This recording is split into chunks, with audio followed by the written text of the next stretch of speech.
বিবাহিত নারীরাই পরপুরুষে আসক্ত। মানব সমাজে নারী বরাবরই পুরুষের আরাধ্য। তবে নারীদের বোঝা বড়ই কঠিন।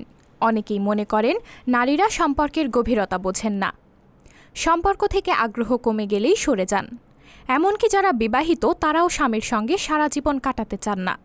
সবাই না হলেও ৭৭% নারী প্রেমিক বা স্বামীর সঙ্গে প্রতারণা করেন। এদের মধ্যে বেশিরভাগই পরকীয়ায় জড়িয়ে পড়েন। বর্তমান সম্পর্কে সবকিছুই যখন তেতো হয়ে যায়, ঠিক তখনই অন্য সম্পর্কে জড়ানোর কথা ভাবে নারীরা। তখনই নারী অপর পুরুষের সঙ্গে সম্পর্কের জড়ানোর চিন্তাভাবনা করে, যার থেকে মানসিক সুখ স্বাচ্ছন্দ্য খুঁজে পাবে সে। নিজের সুখ দুঃখের সব গল্প তার কাছেই উজাড় করেই তখন মনের কষ্ট লাঘব করতে চায় নারীরা। স্বাধীনতার সঙ্গে আপোষ না করে নতুন জীবন উপভোগ করতে চায় নতুনভাবে। আর তখনই কাজে আসে ব্যাকআপ পার্টনাররা। সম্প্রতি অনলাইন এবং মোবাইল পোলিংয়ে বিশেষায়িত একটি বিপণন গবেষণা সংস্থা ওয়ানপোল যুক্তরাজ্যের ১,০০০ নারীর ওপর সমীক্ষা চালায়, যাদের মধ্যে ৫০% নারী স্বীকার করেছেন তারা সম্পর্কের জড়ানোর পরও একটি প্ল্যান বি ভেবে রেখেছেন অথবা দ্বিতীয় জীবনসঙ্গীকে ঠিক করে রেখেছেন।